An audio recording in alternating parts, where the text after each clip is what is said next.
एक और क्वेश्चन करेंगे लॉन्ग टर्म कैपिटल गेन से। Shyam sold his property for ₹50 lakh, he had purchase it 10 years ago। अब तो ये बता ही दिया कि 10 साल पहले खरीदा था, तो लॉन्ग टर्म कैपिटल गेन है। परचेज किया था 20 लाख में, 10 साल के बाद 50 लाख में उस प्रॉपर्टी को सेल कर देता है, ठीक है। The index cost of acquisition is calculated at ₹35 lakh. यहां पर इंडेक्स कॉस्ट ऑफ कैलकुलेशन आपको ऑलरेडी दे रखा है 35 लाख का। He spend 2 lakh as a expenses for the transfer. तो what is his long term capital gain? अब इसने आपको सारे डेटा दे रखे हैं, तो LTCG निकालना है मुझे। तो मेरे पास सेलिंग प्राइस होना चाहिए, मेरे पास एक्सपेंसेस होना चाहिए माइनस करने के लिए, मेरे पास यहाँ पर इंडेक्स कॉस्ट ऑफ एक्विजिशन होना चाहिए जो बिल्कुल मेरे को दिख रहा है यहाँ पे, और मेरे पास इंडेक्स कॉस्ट ऑफ इंप्रूवमेंट भी होना चाहिए अगर है कोई तो, ठीक। तो अब हम इसको सॉल्व करेंगे। तो सेलिंग प्राइस मेरे पास कितना है, 50 लाख का है। एक्सपेंसेस कितना लिखा हुआ है, 2 लाख उसने एक्सपेंसेस किए हैं, खर्च किए हैं, तो चलो 2 lakh. Index cost of acquisition कितना दिया हुआ है, 35 लाख।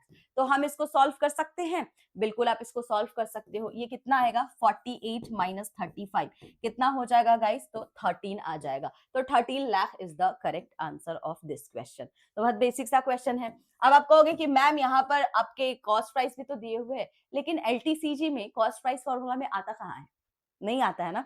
अब ये फॉर्मूला अगर लिखा है तो देखो एक दूसरा सिनेरियो कैसा बनता है। यहाँ पे हो सकता था आपको इंडेक्स कॉस्ट ऑफ एक्विजिशन ना दिया हो, ये भी हो सकता था।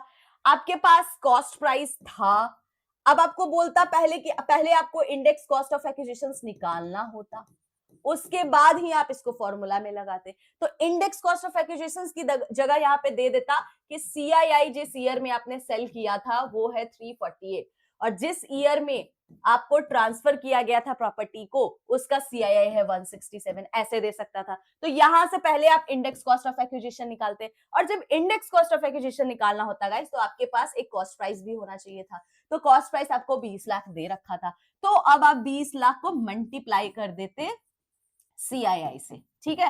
फिर आपको एक वैल्यू निकल के आ जाती जो ये ऑलरेडी आपको कैलकुलेट करके 35 लाख दे रखा है।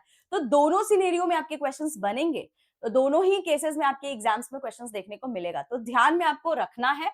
इसीलिए मैं फॉर्मूला आपको बता रही थी और पहले मैंने इंडेक्स कॉस्ट ऑफ एक्विजिशन ही बताया है आपको, तो ध्यान में रखिए, बहुत इंपॉर्टेंट है ये। अगर मेरे पास इंडेक्स कॉस्ट ऑफ एक्विजिशंस नहीं है and long term capital gain मुझसे निकालने को बोल रहा है, तो मैं इस फॉर्मूला के थ्रू निकालूंगी। और अगर मेरे पास इंडेक्स कॉस्ट ऑफ एक्विजिशन है तो सिंपल हम यहाँ पर LTCG का फॉर्मूला अप्लाई कर देंगे।